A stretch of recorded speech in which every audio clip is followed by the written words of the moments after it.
Cristo. Tá bom. Abra sua Bíblia, por favor, comigo no Evangelho de Marcos, por favor, meus irmãos. Evangelho de Marcos, capítulo 9.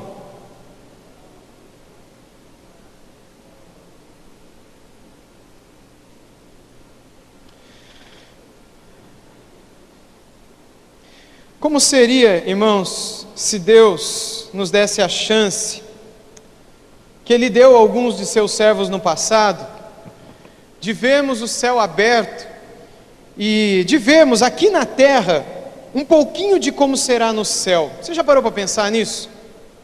Se Deus desse para você, aqui na terra, a chance de ver um pouco de como seria o céu, de como é o céu, será que a sua fé seria mais fortalecida por causa disso?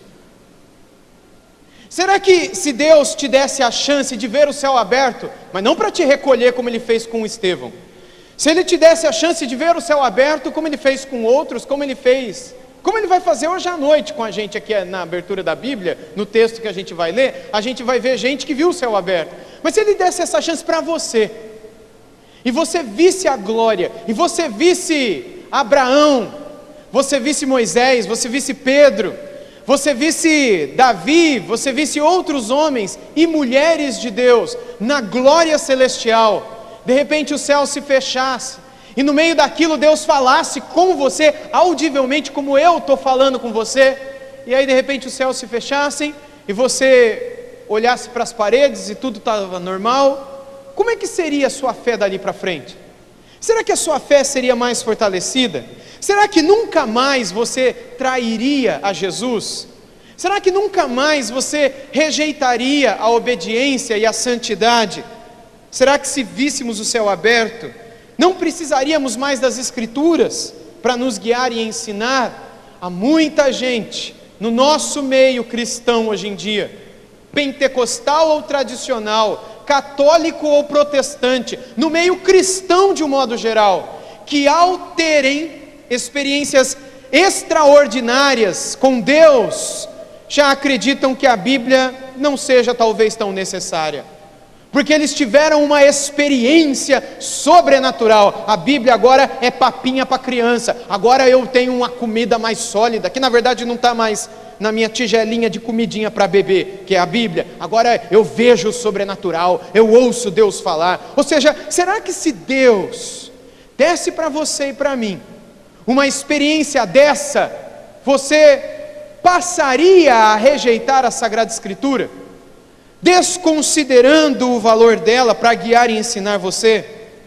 O que vemos nesse texto de Marcos 9 é um pouco sobre como 3 discípulos de Jesus tiveram a experiência mais extraordinária já vivida aqui na terra, e como isso não fez muita diferença no modo como eles viveram depois da experiência. Marcos capítulo 9, portanto, a partir do versículo 1, diz assim: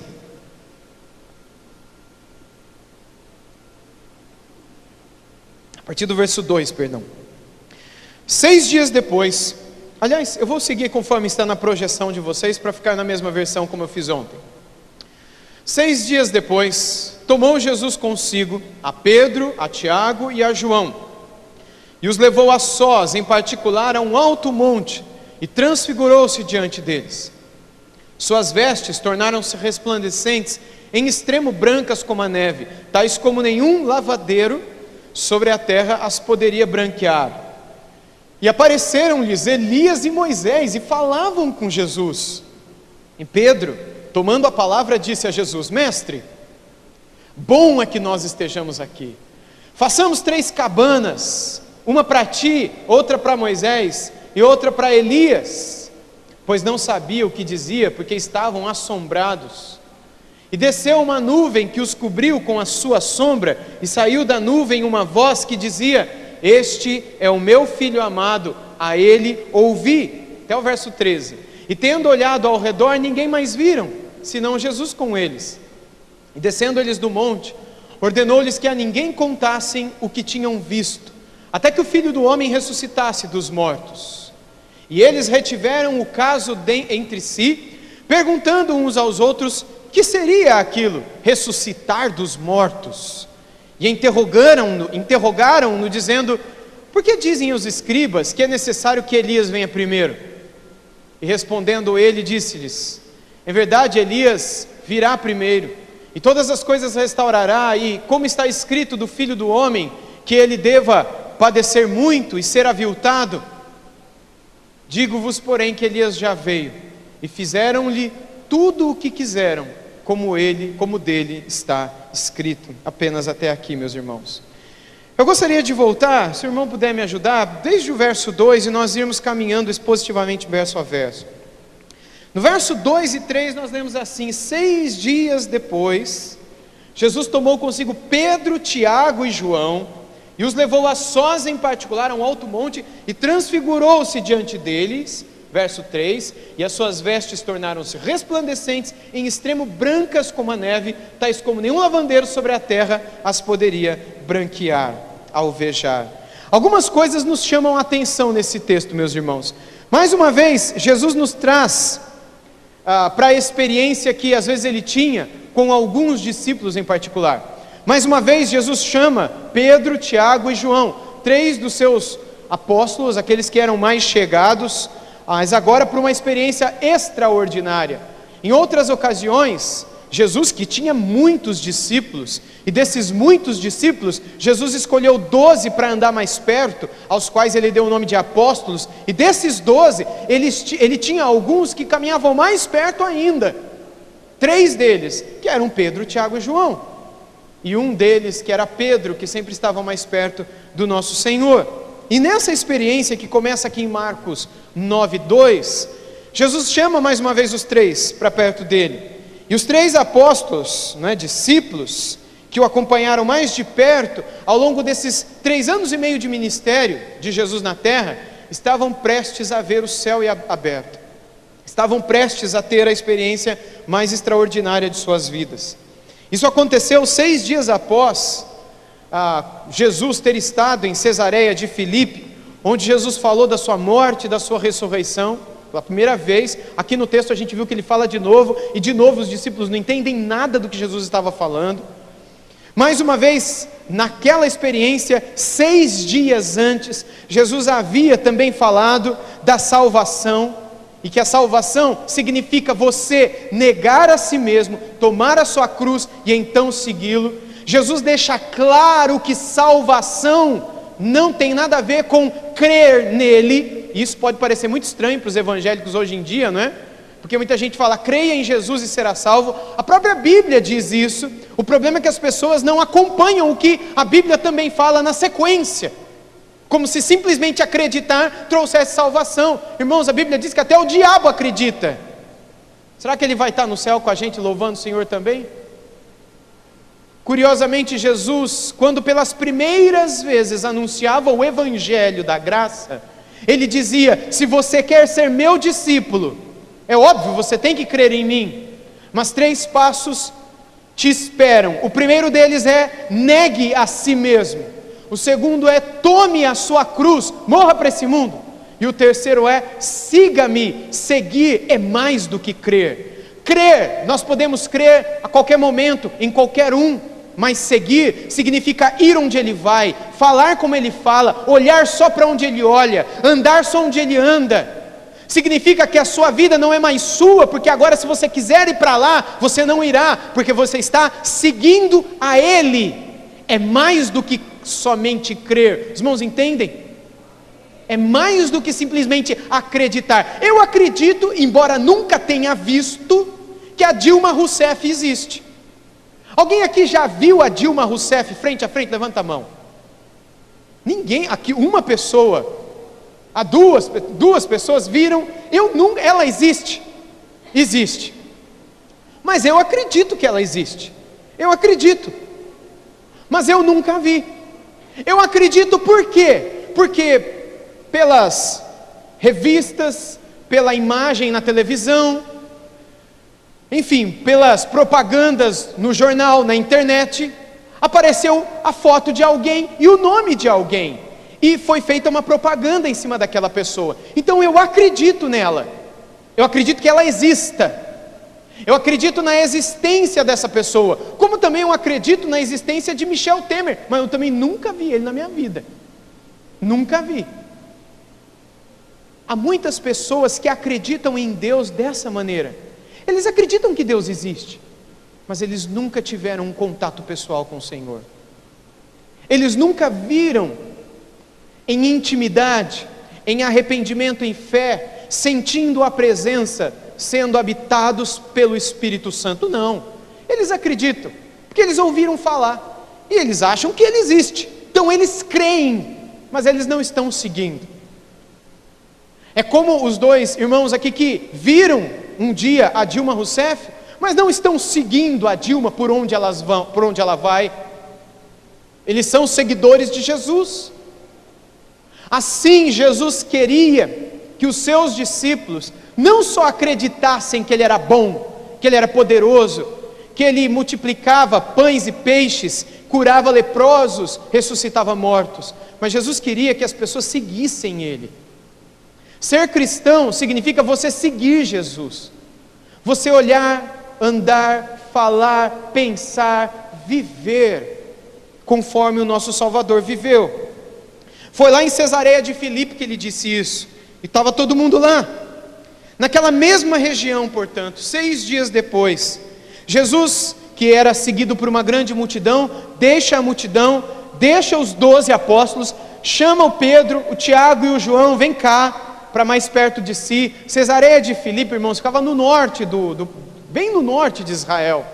Vocês imaginam, sei lá, o mapa do Brasil, imagina que Israel fosse maximizado no tamanho do Brasil, imagina que Belém ficaria lá no Paraná, por exemplo, fica na região sul, abaixo de Jerusalém, que era a capital. Imagina que a capital fosse ali entre Minas e Goiás, onde realmente fica ali no meio do Goiás, não é? No Distrito Federal.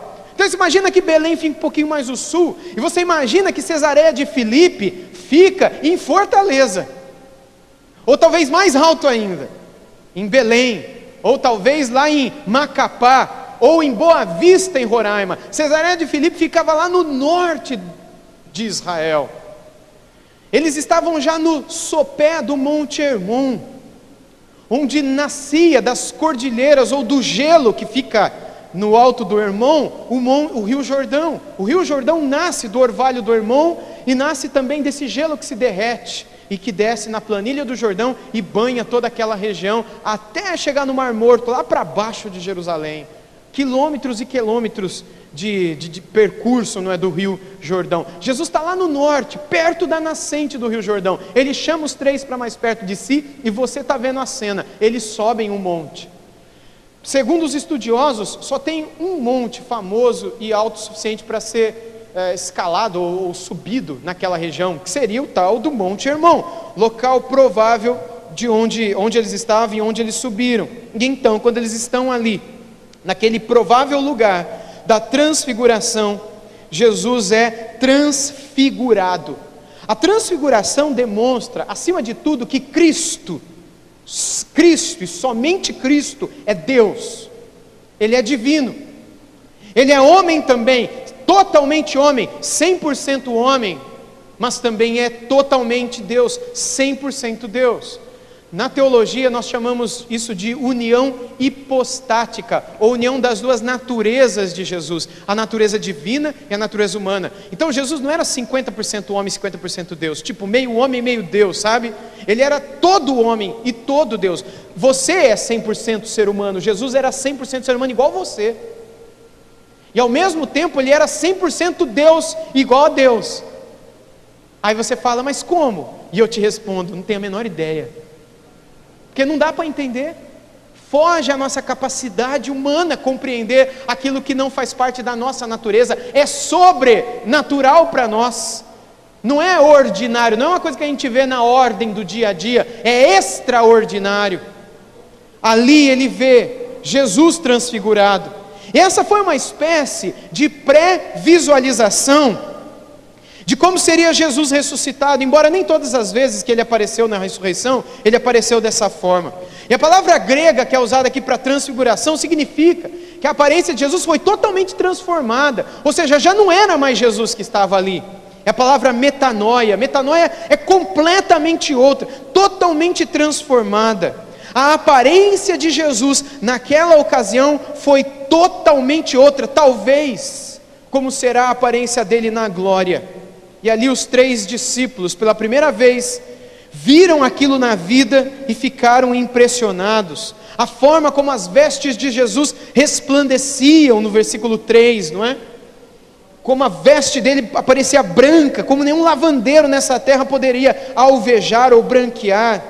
E apareceu Moisés, e apareceu Elias no meio deles, versículo 4, e eles falavam com Jesus. E você, que leu a Bíblia, sabe que Elias já tinha morrido há muito tempo, há mais de 700 anos, mas ele apareceu ali conversando com Jesus. Moisés já tinha morrido há mais de 1300 anos, e os dois estavam ali trocando uma ideia, batendo um papo com Jesus. No verso 4 nós lemos isso: apareceram-lhes Elias e Moisés e falavam com Jesus. Aliás, eu disse que eles haviam morrido, não é? Há 700 anos Elias e Moisés há 1300, mas aliás Elias morreu, irmãos? Pois é, eu errei aqui, hein? Nem morrer Elias não morreu. Ele que lá em 1 Reis 19 pede a Deus que o mate, não é? Depois que ele enfrentou os profetas de Baal e venceu os profetas de Baal. E aí a Jezabel falou para ele: olha, me façam os deuses o que quiser, se amanhã a essa hora eu não fizer com você o que você fez com os meus profetas, não é?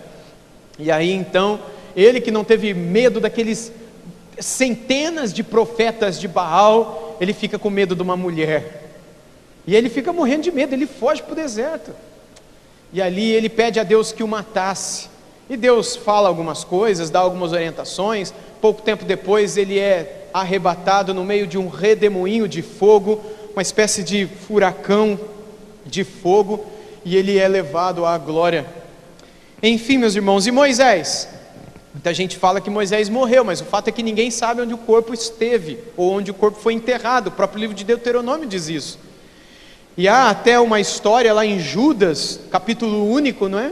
Finalzinho da Bíblia, que diz que houve uma briga entre o arcanjo Miguel e Satanás pelo corpo de Moisés, porque o corpo dele não ficou para a corrupção, digamos assim. De alguma maneira, ele aparentemente foi trasladado também após a sua expiração.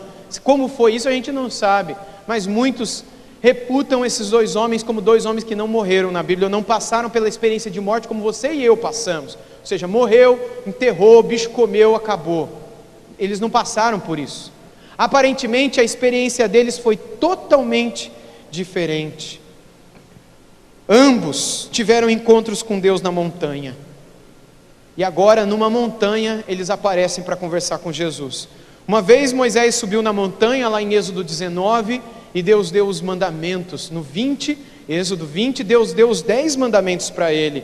E enfim, até o capítulo 34 de Êxodo, Moisés permaneceu numa montanha, num monte, e Deus falava com ele.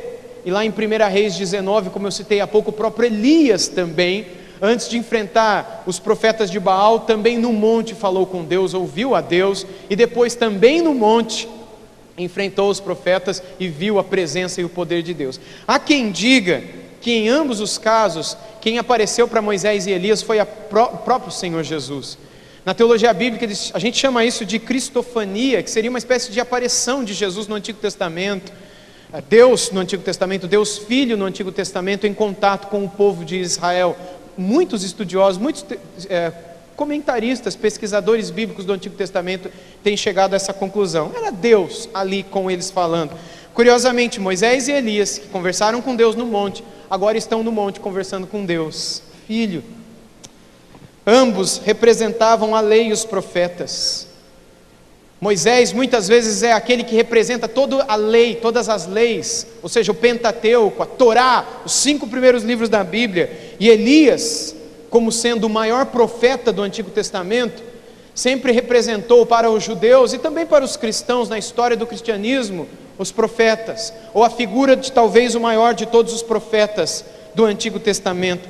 Abra comigo sua Bíblia, por favor, lá em Malaquias capítulo 4, por exemplo. Os últimos versículos da Bíblia nos apontam algo muito interessante. Malaquias capítulo 4, a partir do versículo 4. onde lemos assim. A gente vai ver Moisés e Elias aqui, nos 3 últimos versículos do Antigo Testamento. Lembrai-vos da lei de Moisés, meu servo, a qual lhe mandei em Horebe. Horebe é o Sinai, ok? Horebe é uma parte do Monte Sinai, mas é o mesmo Monte Sinai. Para todo Israel, a qual são os estatutos e juízos. Então apareceu Moisés ali. 5. Eis que eu vos envio o profeta Elias. Agora aparece o Elias, Moisés e Elias. Antes que venha o dia grande e terrível do Senhor. Aí o último versículo do Antigo Testamento. E converterá o coração dos pais aos filhos e o coração dos filhos aos pais, para que eu não venha e fira a terra com maldição. Malaquias escreveu isso cerca de 400 anos antes de Jesus nascer. Elias já tinha morrido fazia 300 anos. Elias tinha morrido, desculpa, ato falho de novo. Elias já tinha sido levado para a glória 300 anos antes. Moisés há 1000 anos antes, 1100 anos antes. E aqui, nos últimos versículos do Antigo Testamento, nos últimos versículos da profecia de Malaquias, Deus traz mais uma vez a figura de Moisés e Elias. Moisés como autor da lei, toda a Torá, todo o Pentateuco, Gênesis, Êxodo, Levítico, Número, Deuteronômio. E Elias como sendo um símbolo de todos os escritos e profetas. Tudo aquilo que está escrito no Antigo Testamento e que guiou o povo de Israel e chamou o povo de Israel da idolatria para o Deus verdadeiro e único, a adoração ao Deus verdadeiro. E estas são as últimas palavras do Antigo Testamento, e nelas nós encontramos, curiosamente, Moisés e Elias, sendo representados como as principais figuras dentre aqueles que escreveram as leis e que profetizaram ao povo de Israel. E eles agora falam com Jesus aqui em Marcos 9. Vá para o verso 5 agora comigo, por favor, meus irmãos. Porque agora o que nós encontramos é que Jesus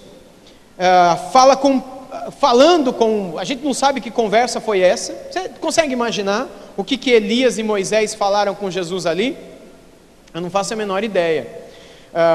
Curiosamente, quando Moisés estava no monte, algumas vezes quando Moisés ali esteve, Deus o animou, Deus o fortaleceu, para que ele perseverasse e completasse a sua missão, como líder da nação de Israel, como profeta, e de certo modo, rei naquela ocasião, um pouco de sacerdote, embora boa parte dessa função era seu irmão quem fazia, o Arão.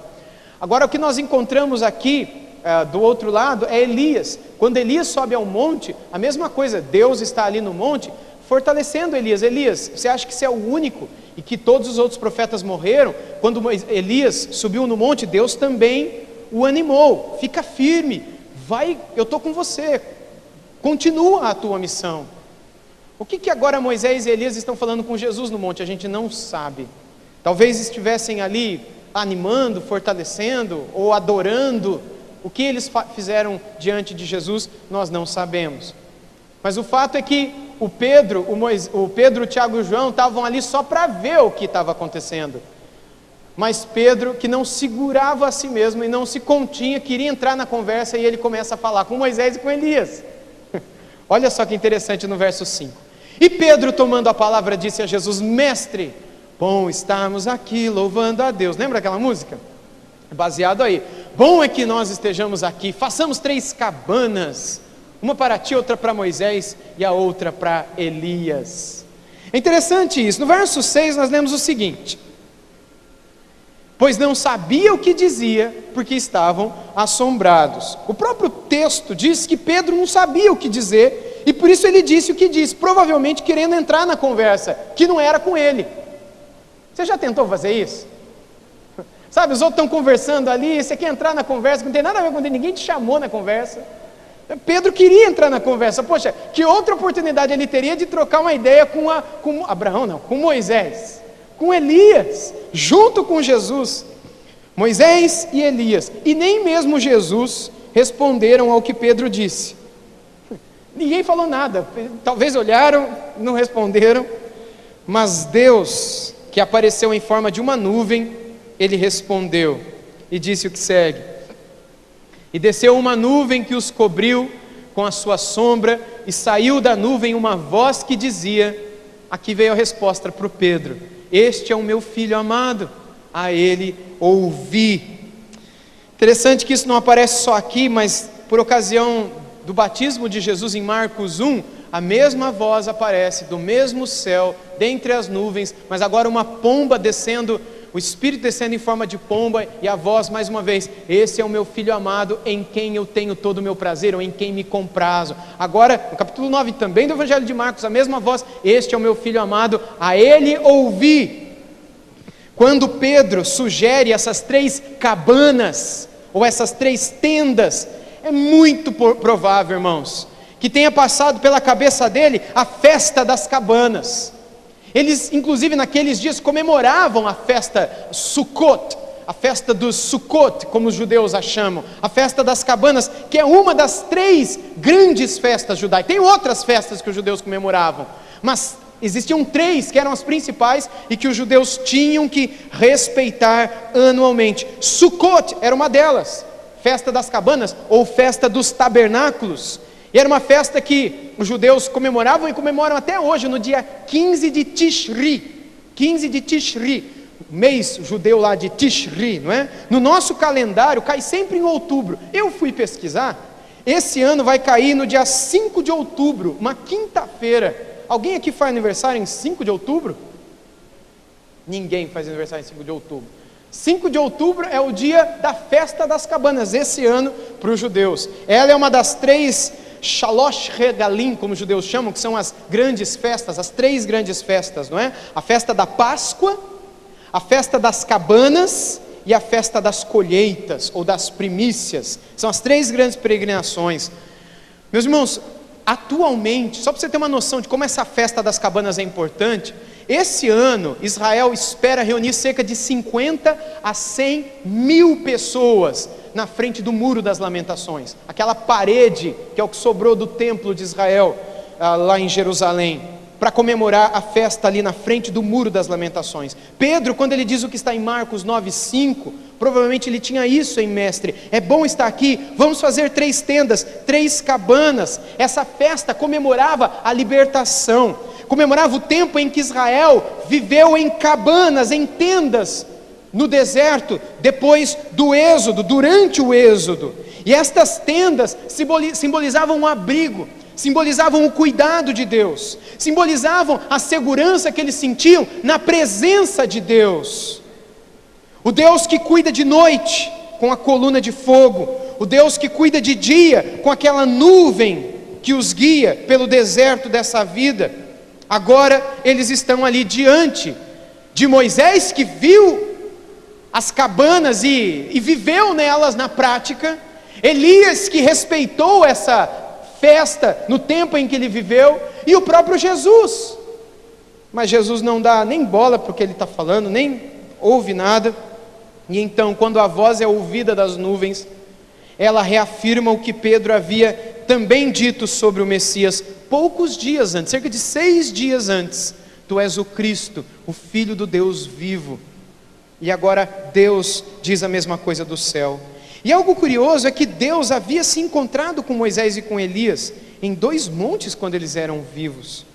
O que é mais interessante ainda é que nessa ocasião, nessa circunstância de Marcos capítulo 9, o que nós encontramos era a grande necessidade que os discípulos tinham de continuarem a ser fortalecidos, animados, para perseverarem em meio a certas circunstâncias estranhas que estavam acontecendo no meio e durante o ministério de Jesus. O ministério de Jesus não foram só flores, Cristo Salvador, Todo-Poderoso, mas momentos difíceis fizeram com que muitos discípulos o abandonaram, a ponto de Jesus olhar para os 12 e disse: vocês não querem ir embora também?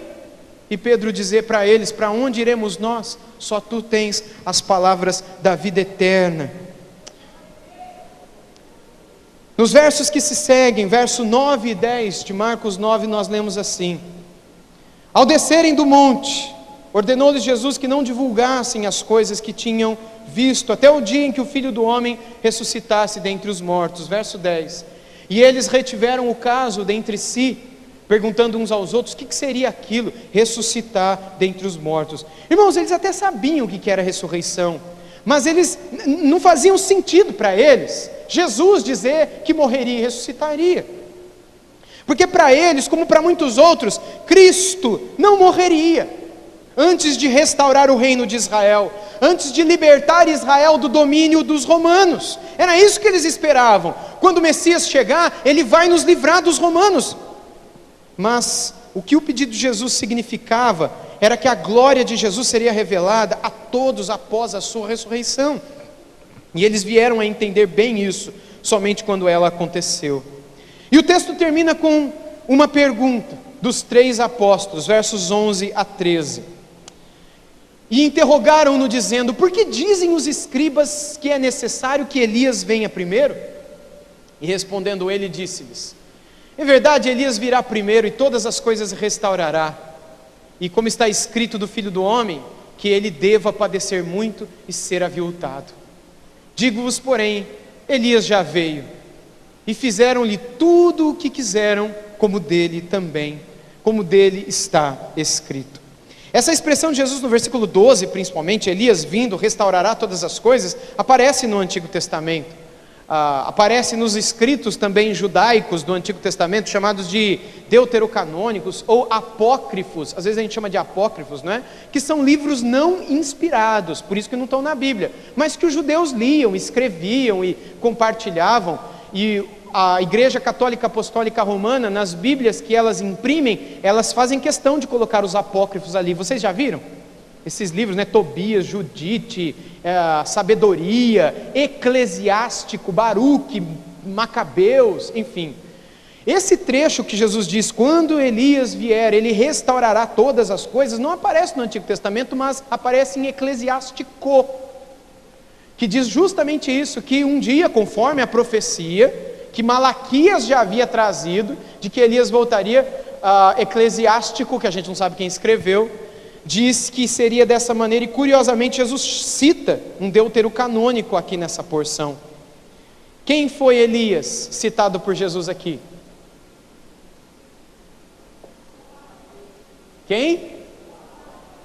João Batista. Foi o próprio João Batista. Quando Jesus Cristo diz, na verdade Elias já veio, e fizeram com ele o que quiseram, como dele estava escrito, os discípulos depois compreenderam que ele falava de João Batista, e isso não tem nada a ver com reencarnação, mas significa que a unção de profeta, que fez de Elias o maior dos profetas no Antigo Testamento, estaria essa unção sobre um homem no Novo Testamento, que viria imediatamente antes do Messias, preparando o caminho do Messias, e ele veio, e ele foi cheio do mesmo Espírito Santo, do mesmo dom de profecia, da mesma unção que um dia esteve em Elias. E agora, por isso mesmo, João Batista, ele teve ousadia para pregar, a ponto de terminar com o próprio martírio, tendo seu pescoço degolado. Jesus disse que dos nascidos de barriga de mulher, até aqueles dias não houve outro maior do que o próprio João Batista. Meus irmãos, o verso 13, portanto, nos lembra como João foi assassinado. Eu quero concluir essa nossa primeira palavra de hoje à noite, esse nosso primeiro estudo de hoje à noite, mais uma vez voltando para aquela pergunta inicial. Depois que nós vimos aqui a experiência de Pedro, Tiago e João, no alto do Monte Hermon, vendo o céu aberto, Cristo ali na frente deles, e a voz dizendo do céu, este é o meu Filho amado, a Ele ouvi. E nós estamos meditando em somente Cristo.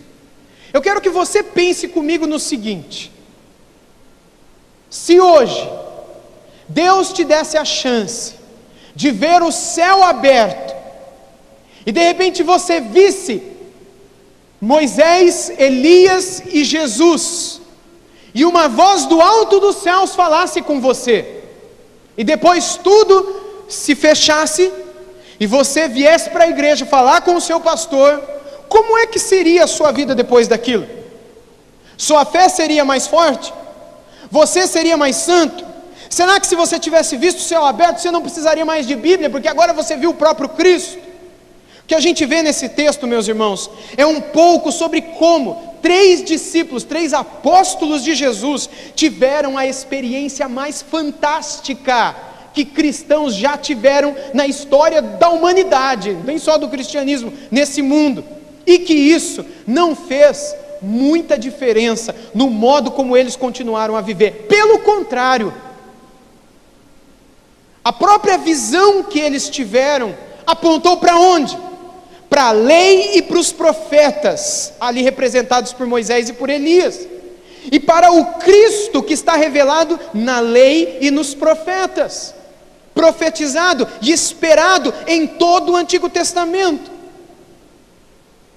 Quando nós olhamos para esses homens e percebemos como foi o restante de suas vidas, quando a gente vê, por exemplo, que mesmo eles tendo vivido essa experiência extraordinária, esses 3 discípulos foram capazes de negar Jesus, abandonar Jesus, quando se viram em momentos de aflição.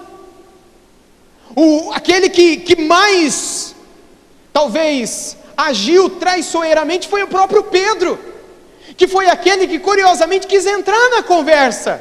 Ele estava vendo Jesus, não aquele que ele conheceu no mar da Galileia, não aquele Jesus que o chamou quando ele deixou as redes, não aquele Jesus que entrou na casa da sogra dele, na casa da mãe da esposa de Pedro e curou a mulher, não aquele Jesus que multiplicou pães e peixes e Pedro viu. Agora era um Jesus talvez como ele era na glória, reluzente, resplandecente. Ele viu Jesus em toda a sua glória e em toda a sua humildade.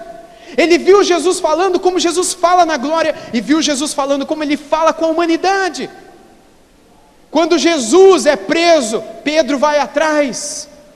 Durante a madrugada de quinta para sexta-feira, Jesus é questionado, depois açoitado, Pedro o acompanha de longe, esse Pedro, e a primeira pessoa diz o seguinte: olha, eu acho que eu te vi perto dele. E ele diz: não, você está enganado, você nunca me viu perto desse homem.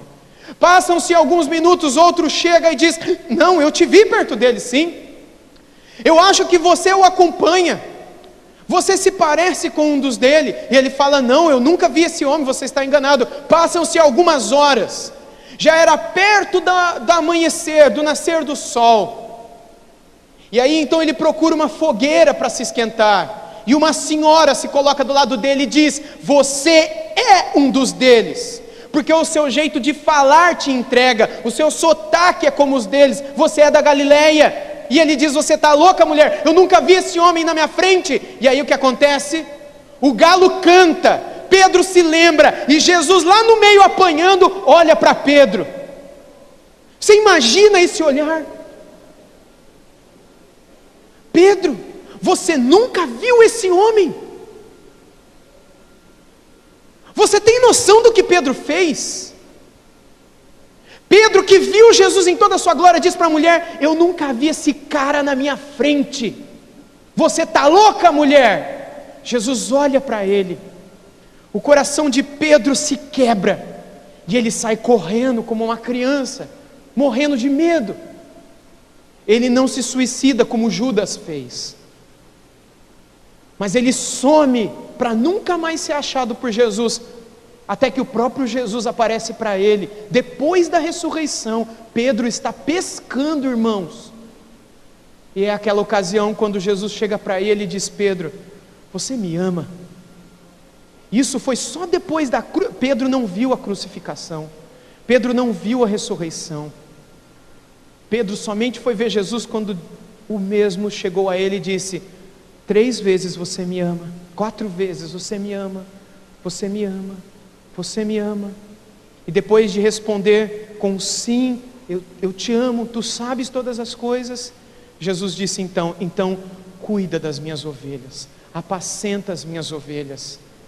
Ele entendeu quem era Cristo, e o que nós precisamos entender é que se Pedro, Tiago e João passaram por essa experiência extraordinária e foram capazes de abandonar e negar Jesus, não pense que você e eu não podemos passar pelas mesmas coisas, que você e eu não seremos capazes de negar Jesus por pequenas coisas, de deixarmos de acreditar que somente Cristo é suficiente, que Cristo é tudo para nós, que Cristo é todo suficiente, que nele está a vida, nele está a paz, nele está a alegria, nele está o perdão, nele está a esperança, nele está o alimento que a nossa alma precisa, nele está aquilo que todo mundo vai procurar no pecado. Só em Jesus, somente em Cristo Jesus.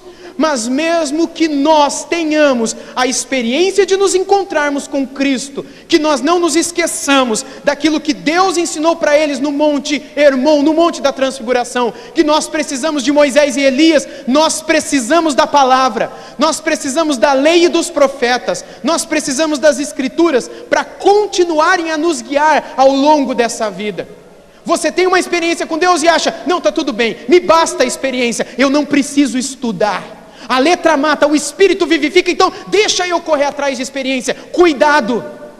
A maior experiência que Pedro viveu não foi suficiente para guardá-lo. Ele foi capaz de negar Jesus. Você se acha mais do que Pedro? Nunca abandone a lei e os profetas.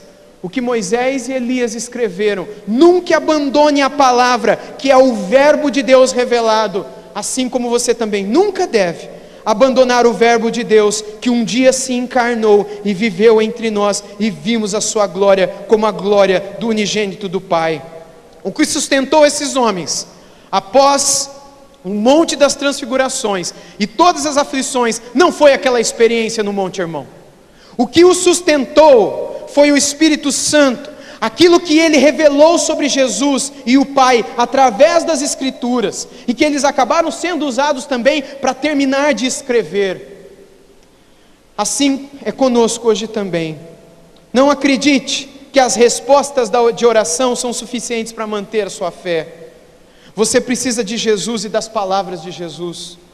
É só Jesus e suas palavras que podem manter nossos olhos surpresos com o que há e pelo que há no céu.